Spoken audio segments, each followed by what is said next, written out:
Então, pessoal, nós falamos, né, que o livro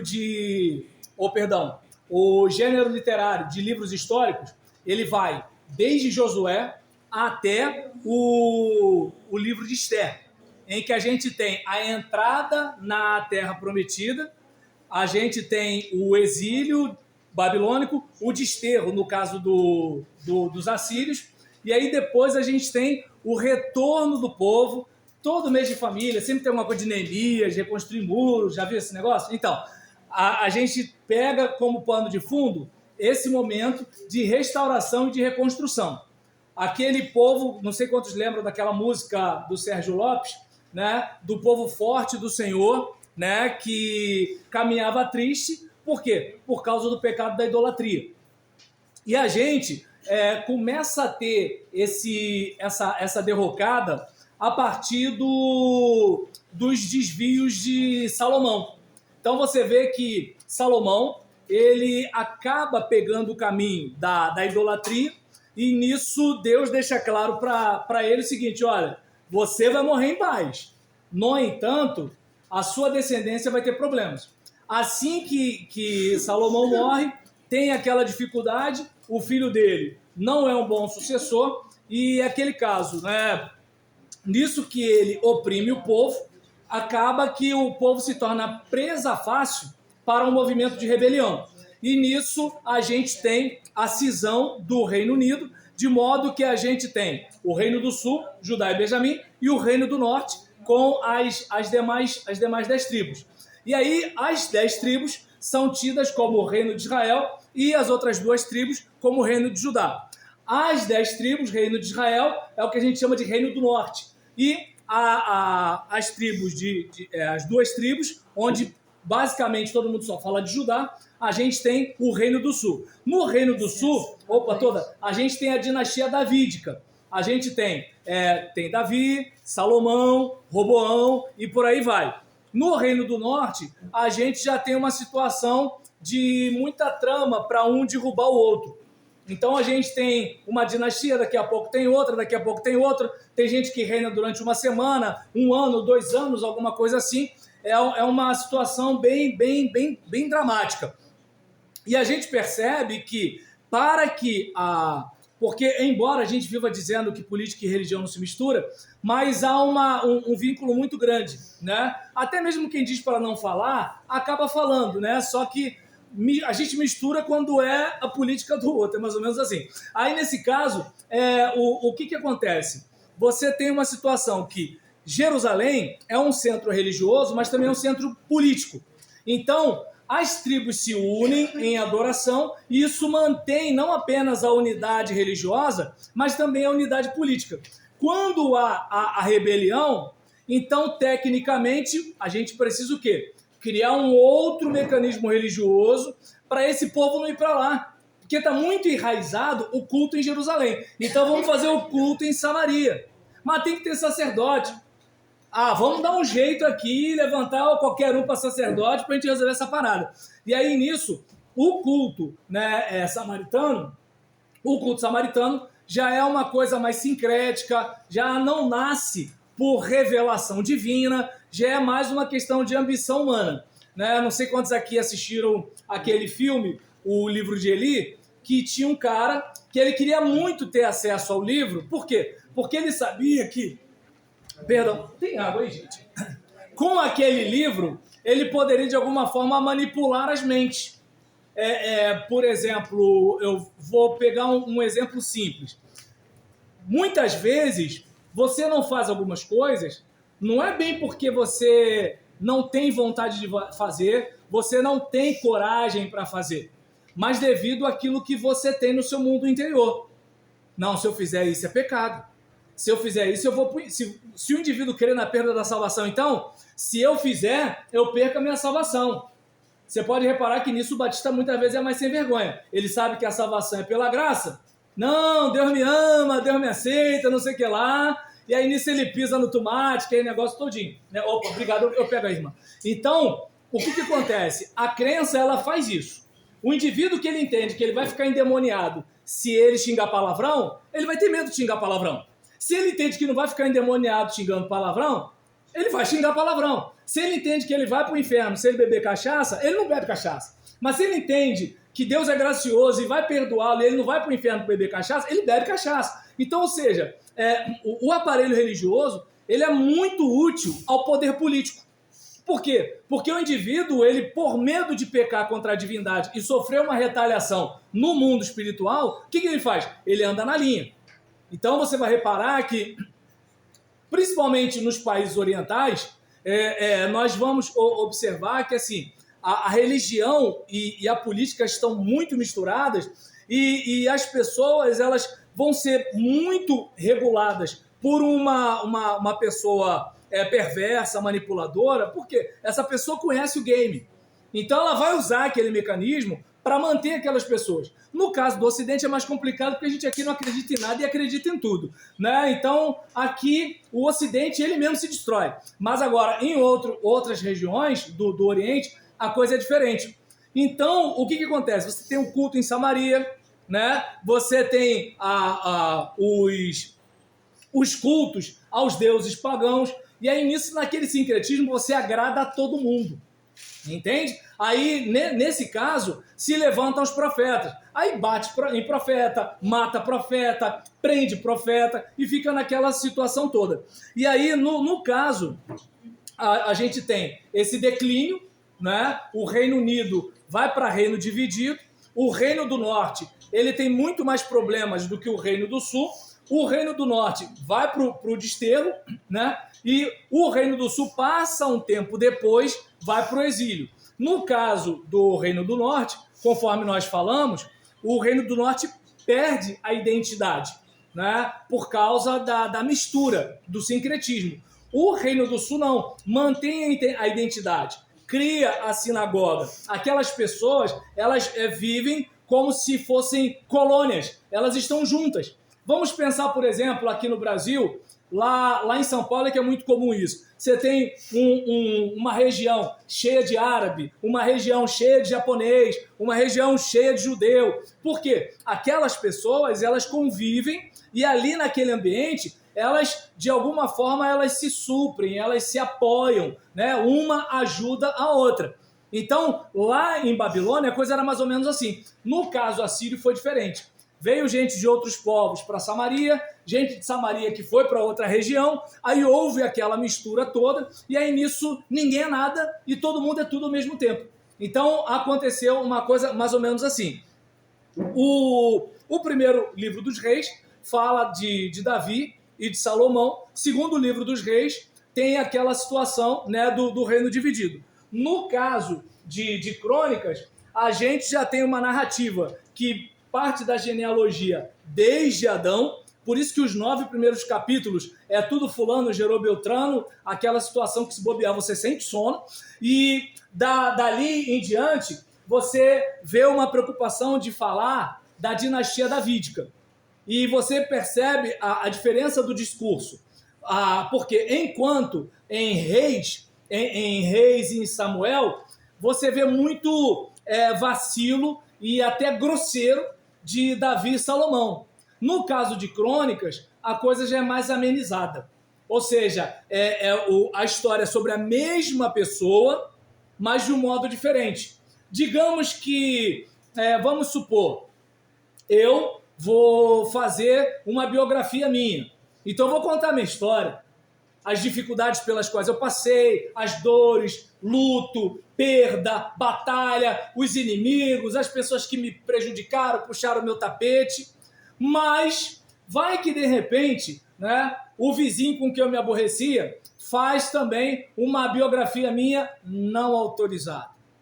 Então a coisa é mais ou menos assim. Tá todo mundo falando do Roberlan, mas cada um com a sua intenção. Cada um com algo subjacente ao discurso. Eu vou pegar um exemplo simples, né? Digamos, polícia mata homem na Avenida Presidente Kennedy. Pô, como é que pode? Então, assim, vamos lá. Quem é esse homem? Ah, esse homem tinha enquadrado uma velhinha, tal, deu uma coronhada nela, não sei o quê, resistiu à voz de prisão, ou tentou, né, contra o policial e tudo tal. Aí, dentro do texto, você percebe que, embora a gente não possa, de acordo com as leis do país, dizer que alguém é isso ou aquilo antes de tudo ter sido julgado, ainda assim, você sabe, né, que, por exemplo, uma pessoa, ela não vai circular de fuzil na Avenida Presidente Kennedy para caçar borboleta, certo? Então, assim, quando você vê ali, você tem aquela ideia de que um policial matou um homem. Só que é o seguinte, se a gente vai falar homem em homem, isso eu estou falando de... É um vídeo de Lara Brenner. Eu gosto muito de assisti-la, né? Porque ela fala de língua portuguesa, né? E eu estou tentando aprender um pouco sobre isso. E aí, nesse caso, ela falando a diferença, onde você percebe a intencionalidade discursiva. Por quê? Porque são dois homens. Homem mata homem. Agora, se a polícia está matando quem? Entende? Ou seja, era um criminoso.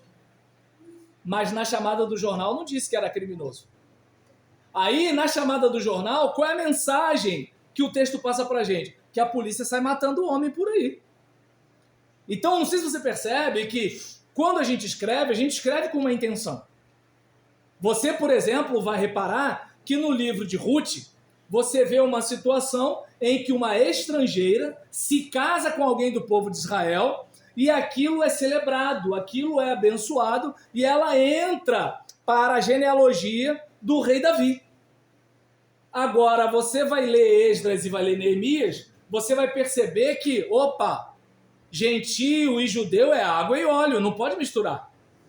Então você percebe que quem escreve Ruth escreve com uma intenção. E quem escreve Esdras e Neemias escreve com uma intenção diferente. Alguém vai dizer, mas é a palavra de Deus. Tá. Quando eu prego, é a palavra de Deus, mas eu, quando prego, não deixo de ser preto. Quando eu prego, eu não deixo de ser pobre. Quando eu prego, eu não deixo de ser pastor. Entende? É como por exemplo, eu estou acompanhando uma situação, né, de um pastor que ele vivia denunciando maus pastores na internet, e aí nisso veio uma situação que ele tinha um caso de coisa de quase 20 anos com uma dona lá. E aí, por exemplo, na cabeça de uma pessoa que não é um pastor, mas isso é absurdo, ele é um pastor, e não sei o quê, e não sei o que lá. Agora, por exemplo, eu sou pastor, eu sei que se cortar aqui não sai chocolate, filho. Então, como eu sei disso, eu preciso ter cuidado com a minha vida, com a minha família, como qualquer ser humano normal. Deu para entender? Então, o que ocorre? Na hora que eu falo isso, aí já vem alguém que fala assim, tá passando pano. Não é passando pano, eu tô olhando do lado de cá. É como, por exemplo, alguém que não tem filhos e vê uma criança bagunceira no culto. Isso é absurdo. Criança não tem educação, tá cheio de demônio, ó o capetinha. Tinha que ser filho do diácono. Ou seja, aí fica aquela coisa toda. Passa algum tempo, aquela mesma moça tá com um filho de 4 anos e ela não sabe o que faz. Antes ela dizia, meu filho nunca vai usar tela. Meu filho não vai provar refrigerante. Meu filho não vai chupar bala. Eu vou olhar para ele e ele vai abaixar a cabeça. Aí agora ela olha para ele e fala, o que é, mamãe? Deu para entender? Então, ou seja, dependendo de onde você está, você tem um olhar diferente. Como você tem um olhar diferente, você tem uma fala diferente. E eu não estou aqui dizendo que alguém está certo ou está errado. Eu só estou dizendo que quem escreve sobre casamento misto em Ruth não é quem escreve sobre casamento misto em Esdras e Neemias. E aquele caso, e Deus, onde fica? Deus está entre nós, vivendo entre nós, apesar de nós. É simples. É só você, por exemplo, não sei como é que é aqui, mas eu, pelo menos, participei, né? Eu sou do tempo que a gente chamava o Ministério de Louvor de equipe de louvor, né? Então, desde os meus 20 anos, eu estou nesse negócio. Domingo à noite, tá todo mundo de olho fechado, e Deus, e o Senhor, eu quero estar nesse lugar. Pega uma máquina do tempo, se transforma numa mosquinha, vai àquele ensaio, coisa de meio-dia, 1h da tarde, todo mundo com fome, aquele calor, e vê como é que está o clima na maioria das igrejas. Entende? Tanto é que alguns falam assim, não quero mais participar. Volta, falando, não estou afim não. Entende? Por quê? Deus age, mas age entre nós e apesar de nós. E não foi diferente com os autores, não foi diferente com os escritores, não foi diferente com o povo de Deus do passado, né? Que nem o pessoal tem maneira de falar mal do povo de Deus lá em Êxodo. Aí eu estava falando com a minha vizinha outro dia, minha filha, o povo de Israel, somos nós. Eu não sou igual aquele povo. Vai vendo, Brasil. Deu para entender? Na nossa cabeça, nós somos melhores do que o povo de Israel. Na nossa cabeça, nós somos melhores que os fariseus, porque a gente está olhando do lado de cá. Agora, tenta se colocar no lugar do fariseu, em que eles foram levados cativos, deportados, exilados, por causa de idolatria. Aí agora, aparece um cara, jogava bola de gude com meus filhos ali, ele vem com o papo de que ele é filho de Deus, que ele veio do céu, que não sei... Ah, fala sério, rapaz. Não, Deus vai castigar a gente de novo, tô fora desse negócio. Eu tô falando do religioso sincero, que ainda tinha um outro que teria ciúme. Pô, o cara cura os outros, eu não consigo curar. Miserável. Tá dando pra entender? Então eu vou tentar dizer que ele expulsa o demônio da parte de Satanás, porque eu não consigo expulsar o demônio. Aí eu pergunto, não tem ninguém invejoso na igreja, não? Não tem ninguém com ciúme de ninguém, não? Tá dando pra entender? Gente, é só a gente olhar pra dentro da gente com honestidade que a gente não julga ninguém. Não julga ninguém. Viu o marido da fulana? Não, irmã. Tô tomando conta do meu. O tempo que eu ficar tomando conta do marido da fulana, o meu pode dar um nó em pingo d'água. Eu tô de olho nele. Deu pra entender a situação? Então, ou seja, assim, Adão, cadê você? Ah, mas Adão... Será que você faria diferente? Todo dia passando por aquele fruto e tá a propaganda ali, né? Aí tá aquela fruta assim, vem em mim que eu tô facinho. E aí? Como é que deve ser o gosto dessa maldita dessa fruta? Tá amarrado, todo mal. E a saliva correndo. Deu para entender? Então, no caso, o livro de Crônicas, ele fala de Davi de um outro modo, né? Então, o livro de Crônicas não fala igual Samuel.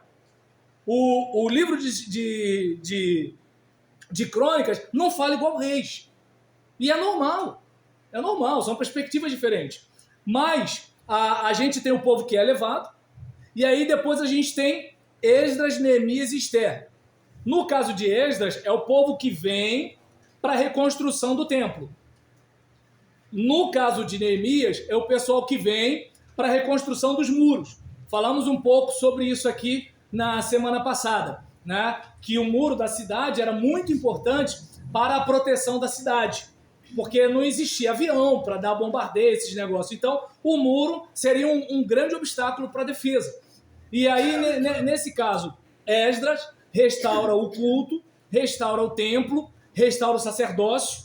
Por exemplo, o pessoal do casamento misto, Esdras condena aquele casamento misto e o povo apoia a liderança de Esdras. Olha como é que assim, desde lá do passado a coisa é assim. Ah, mas o líder fulano de tal não faz nada. O líder fulano de tal, ele não é dono da cabeça dos outros. Entende?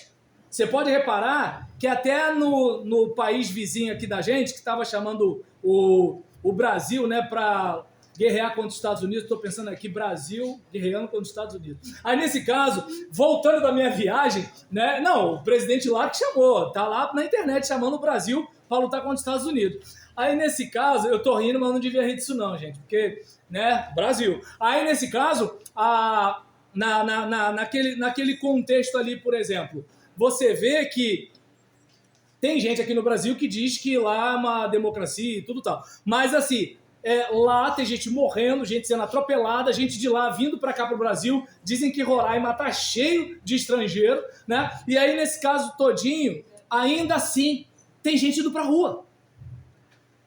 Você vê, por exemplo, Cuba, tem gente indo pra rua. Teve gente que foi presa porque se manifestou na rua, né? China, gente indo para a rua. Ou seja, como é que você toma a mente de alguém que tem convicção? Gente frouxa você até consegue. Mas quando uma pessoa tem convicção ou ela não tem mais nada a perder, aí já era. Alguém que não tem nada a perder está disposto a tudo. Quer ver uma coisa? Ó, o relógio está me perseguindo, irmãos, orem por mim. Então, nesse caso, né, observe bem como é que são as coisas. Quem aqui já matou rato, vai entender um pouco isso que eu estou falando. A gente não deixa rato acuado. Ou você chuta, você pisa, ataca pedra, põe veneno. Agora ele está lá no canto. Você vai na direção dele, pô, ele está indo por tudo ou nada. Entende? Eu não sei de onde vem a asa do bicho. Ele vai partir para cima. Então, o que acontece? Naquele contexto ali, como é que Esdras vai fazer? O pessoal já está com um casamento misto, já está tudo com filho grande. Pensa, imagina, você se casa com uma mulher, teu filho já tem 10 anos, ou tem 15, ou tem 8, cresceu aprendendo a falar papai com você. Aí nisso, seu novo líder espiritual fala assim, ó, esse casamento aí tá errado, vai cada um pro seu caminho. Como é que você larga essa mulher que você ficou esses anos todos com ela? Irmãos, está na Bíblia isso. Quem leu Esdras sabe do que eu estou falando. E aí se separaram. Se separaram. Foi cada um para um lado. Então, você olha para uma situação dessa, por que aquilo aconteceu? Porque o povo abraçou Esdras e falou assim, estamos com você para tomar essa decisão. E olha que é uma decisão absurda. Agora vamos pensar, por exemplo, né, situações bobas como a nossa. O indivíduo ele não é dizimista, mas ele quer cantar que ele é a casa, que ele é a morada, não sei o que, não sei o que lá. E assim, pelo amor de Deus, eu não quero discutir aqui se dízimo é da lei, é da graça, não sei o que. O que eu estou dizendo é que é o seguinte, a vozinha aposentada com salário mínimo, né, com BPC que quase perdeu, aí o que acontece é, por exemplo, a vozinha lá, que gasta praticamente 80% do que ela ganha com remédio, ela está pagando a água gelada pro boizinho que está com tênis importado, que não chega e dá o dízimo. Eu não estou dizendo se tem gafanhoto, se não tem, eu não estou dizendo se é da lei, se é da graça, eu estou falando de caráter. Eu estou reclamando do microfone ruim da minha igreja, mas tem um caranguejo no meu bolso, né? E um escorpião no outro, eu não chego junto e bebo água gelada, custeada pelo dízimo da vozinha. Eu não sei se dá para entender. Aí o que acontece? Olha só, vamos ter uma reunião aqui. É incoerente o indivíduo dizer que ele é adorador e ele não é ético o suficiente para contribuir com a sua igreja com a renda que Deus lhe deu. Ninguém está dizendo para o cara dar dízimo de nada. O camarada, ele recebeu. Tá lá o camarada com seus 2, 3, 4 mil, quando eu tiver 10 mil eu dou dízimo. Aí o que acontece? Não sei se vocês perceberam, não estou discutindo aqui teologia, não estou discutindo aqui referência bíblica, estou discutindo caráter e ética. Eu estou bebendo água gelada, não foi o Gabriel que deu. Entende? Eu estou no ar-condicionado, não foi Miguel que deu. Ah, mas o pastor não faz nada. Não, peraí. Se o pastor botar a cara, quem está com ele? Não, mas o pastor tem que ter pulso. Tá legal, ele sozinho, ele faz tudo. Entende? Deus deixa os outros ir para o inferno. Você quer que o pastor controle a mente dos outros? Ah, se assim o pastor não tem autoridade. Então Deus não tem autoridade. Tem um monte de gente indo para o inferno. Carnaval tem aí, ó. Vai ter até crente aí, ó. Daquele jeito. Entende? E oxe, né? Então nesse caso, não vai ter não, eu profetizo que não vai. Então nesse caso, né, eu determino que não vai ter crente pulando carnavaliano. Então nesse caso, com um soquinho na mão e com fé. E aí nessa situação, observa bem. Ué, Deus deixa. Deus deixa eu falar, eu te louvarei conforme a tua justiça. E eu não louvo.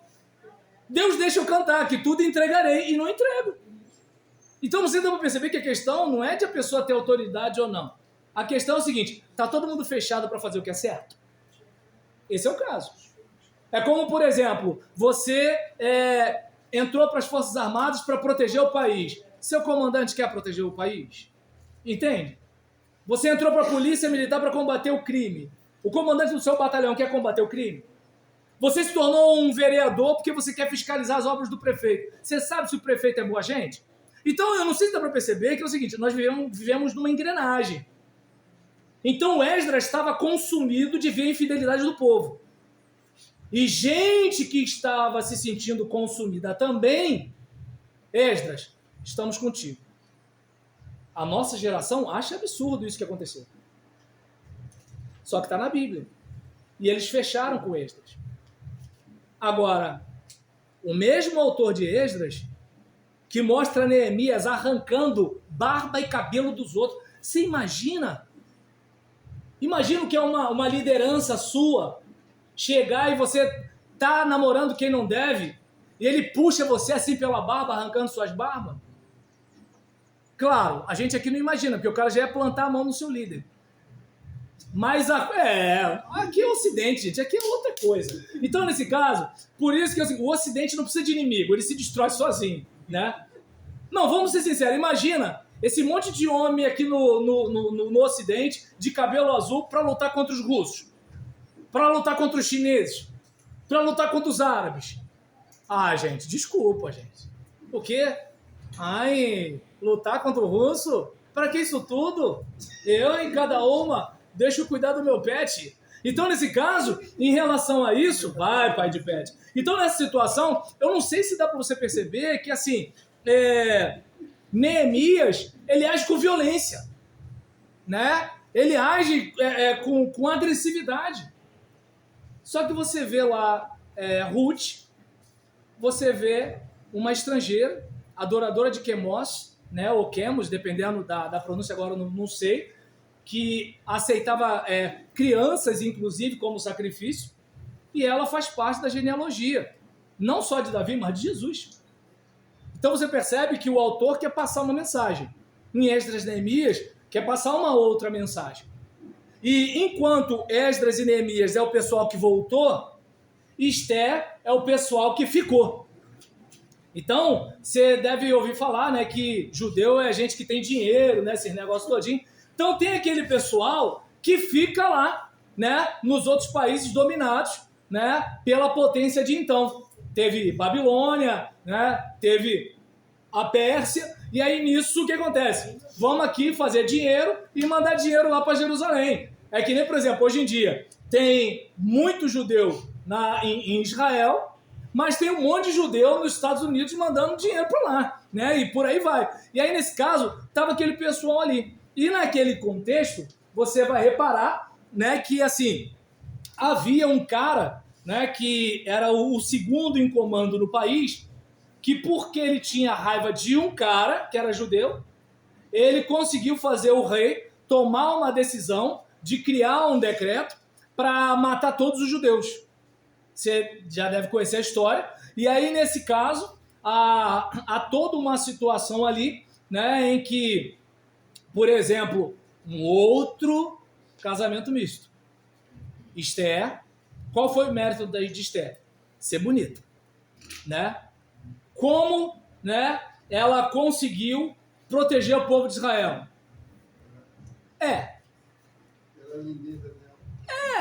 Também. E aí, nesse caso, ou seja, com essas armas, né, ela conseguiu proteger o povo de Israel. Né? E aí, nesse caso, o que a gente observa ali? O cara que ia destruir o povo de Israel acabou morrendo na própria forca que ele preparou, né? E o povo pôde se defender. Daí onde vem a festa de Purim, né? Onde Deus mudou a sorte do povo de Israel, até o dia de hoje os caras comemoram. Então você tem, né, a situação, ó, Esdras, Neemias, não pode se misturar. Esther misturou e ainda salvou o povo. Então, ou seja, você tem, olha, tem esse ponto de vista. Olha, tem esse ponto de vista aqui também. Qual que está certo? Aí, pois não, meu irmão? Mas ela foi imposta. O rei achou graça nela e vou dizer que ele forçou a barra para casar com ele. Se ela não casasse, matava ela. Sim, mas eu não sei se dá para o irmão entender que eu não tô... Eu nem vou entrar no mérito se ela não queria se casar com o rei. Não vou nem discutir isso, né? Assim, de repente ela não queria se casar com o rei que mandava em tudo. É bem possível que não sei, né? Não estou no coração de Esther, né? Que Deus a tem em bom lugar. Agora, o que eu, pelo menos, observo é o seguinte: querendo ou não se casar com o rei, o escritor, só um instantinho, o escritor botou ali um casamento misto como a salvação do povo de Israel. É aí onde eu quero chegar. Ou seja, o escritor de Esdras e Neemias mostra o casamento misto como desgraça. A gente, por exemplo, em Ruth, a gente vê o casamento misto como algo que pode acontecer se a pessoa idólatra ela tiver temor de Deus. No caso de Esther, a gente não vê ali que o rei adora exclusivamente o Deus de Israel. A gente só vê que é o seguinte: ele, por exemplo, por amor a ela, por carinho a ela, por consideração a ela, né? E por outras questões que fizeram com que ela ganhasse o concurso, ele, por exemplo, não, eu tô contigo, você é minha esposa, né? Então a gente vê uma coisa mais ou menos assim, não necessariamente por Deus, mas por ela, né? E aí a gente olha e vê assim, caramba, foi um casamento misto, né? E esse casamento misto trouxe salvação. Sim, mas é como eu estou falando, assim, o que eu acabei de... O irmão falou a mesma coisa que eu agora, só que com palavras diferentes. Não esqueci de você não, tá, meu querido? O que a gente está dizendo é que, assim, Deus é um só, nós não. Deus tem uma única visão da realidade, já que ele é onisciente. Ele tem a visão de tudo. Nós não. Como diz o apóstolo, nós vemos em parte. Então, eu vejo esta sala daqui. Não tem como eu ver o que está atrás de mim. Entende? Aí o que acontece? O irmão consegue ver o que está atrás de mim, mas não consegue ver o que está atrás de si. Eu consigo. Então, por exemplo, nós aqui temos uma visão limitada. Eu estou vendo mais ou menos até aqui. Eu não estou vendo para cá. Então, pontos de vistas são muitos. Deus não. Deus vê tudo o tempo todo ao mesmo tempo. Agora, a gente não pode olhar para o autor do livro como se ele, o escritor que eu digo, né? A gente sabe que o autor principal é Deus. A gente não pode olhar para o escritor sagrado como se ele tivesse a mesma onisciência divina. Não, ele é um homem do seu tempo. Se havia um determinado preconceito no seu tempo, ele o tinha. Se havia uma certa expectativa no seu tempo, ele a tinha. Porque ele era daquele tempo. E o outro do outro tempo, por exemplo, você pega Deuteronômio 28, você vai ver que é o seguinte: se você ouvir a voz de Deus, vai dar tudo certo. Jó, esperto, fez tudo certo, só que deu tudo errado. E aí o que vieram os amigos de Jó, que Deus me livre e guarde desses amigos? Não, para você estar passando por isso, alguma coisa de errado tem que ter na tua vida. Não, imagina, né? Que nem eu estava conversando com um diácono uma vez, falei, pô, cara, eu tô bem, porque o pessoal fala que pastor que tem carrão é ladrão. Como eu ando de bicicleta, então ninguém vai falar nada. Não, pastor de bicicleta é preguiçoso, porque se trabalhasse bem, teria dinheiro para ter um bom carro. Aí eu falei, então, ou seja, taquei pedra na cruz, não tem saída para mim, vão falar sempre mal. Então, ou seja, o que eu tô querendo dizer aqui é que, assim, as pessoas têm seus pontos de vista.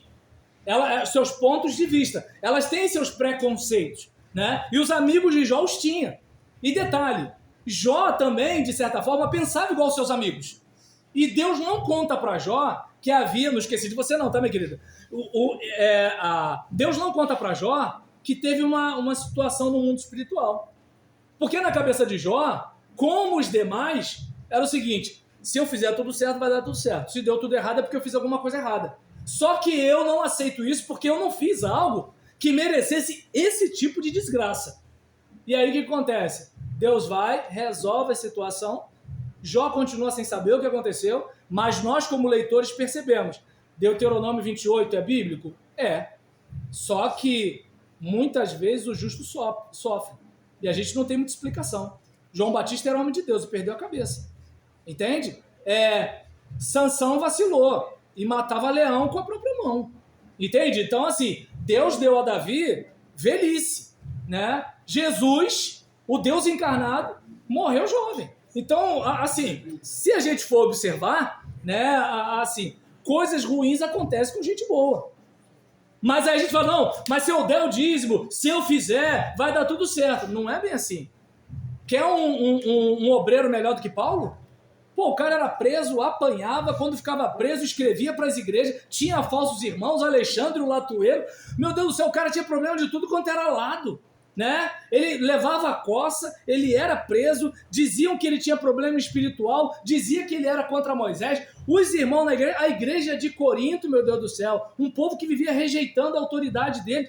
Gente, o cara vivia no sufoco, detalhe, o cara era o brabo na filosofia, o cara era cidadão romano, o camarada ele era judeu de nascença, romano de nascença, e detalhe, não precisava passar por aquilo tudo. E passou por quê? Porque por amor a Cristo, ele escolheu sofrer a perda de todas as coisas e as reputou como nada pela excelência do conhecimento de Cristo Jesus. Aí alguém vai dizer que passou por aquilo tudo porque ele não era um bom obreiro? Não.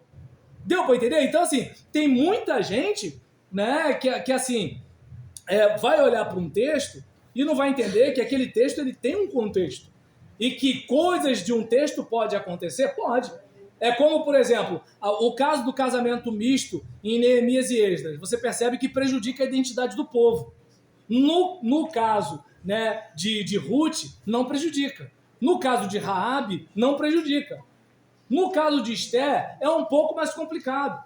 Porque, no caso, ela como mulher, né, ela não era a soberana, ela tinha que dançar conforme a música. Né? Então, assim, mas de alguma forma parece que o seu marido a respeitava, mesmo ele tendo um harém. Né? Então, ou seja, tá na Bíblia, tá lá. Perdão, minha jovem, pela demora. Eu estava com uma dúvida em relação que você falou que teve um pessoal que ficou no exílio e outros que foram reconstruir o templo e os muros. Por que uns ficaram e outros foram reconstruídos? Bem, eu acredito que foi pela plata. Né? O que acontece, assim, tem aqueles que querem voltar. E vamos pensar, imagina que de repente, né, cai uma bomba em São João de Meriti e a gente começa a ficar assim, de volta às ruas de barro, sem água encanada, sem luz elétrica. Claro, quem mora em São João que está assim não é por causa da bomba, é por causa de outras bombas. Isso é outra situação, né? São as bombas que a gente já teve ano passado. Mas assim, digamos, aconteceu isso tudo. Aí, vamos supor, né, que você arrumou um emprego para morar no emprego lá no Recreio dos Bandeirantes. Aí você vê a água, você vê o mar, você vê o pássaro descendo para pegar o peixe, voltando, aquele negócio todinho. Você sente a brisa, aquele cheiro de maresia, né? Não a maresia que a gente está acostumado a escutar, né? Sentir por aí, né? Nas esquinas da vida. E aí o que acontece? Você vai e... Olha, vamos voltar para reconstruir Meriti. Aí você, mas aqui eu já tenho minha empresa, já tenho a minha vida, já tô aqui no condomínio, já tá tudo legal, vou voltar para lá, tudo bem que lá também tem uns condomínios, né? Mas o que acontece? Aí vou voltar, assim, teve aquele pessoal que tinha essa paixão, e tinha aquele outro pessoal, vou tocar minha vida aqui, né? Já tive família, já fiz isso, já fiz aquilo, assim por diante. Então, ou seja, tinha essas pessoas, só que essas pessoas também, elas tinham temor de Deus. Entende? Só que elas não tinham o mesmo interesse. E tudo bem. Agora, no caso, por exemplo, do pessoal deportado, já era um pessoal que, assim, já não tinha uma boa identidade, né, religiosa. Né? Já era uma situação complicada. E o pessoal de Judá já tinha uma identidade forte. É uma outra realidade. Tanto que em João você vai ver que os judeus não se dão bem com os samaritanos. Né? Assim, mais detalhes eu não tenho, mas eu vejo mais essas questões assim no aspecto socioeconômico e não necessariamente religioso. Então, a gente fechou aqui, né, os históricos e vamos para o próximo passo, que são os poéticos.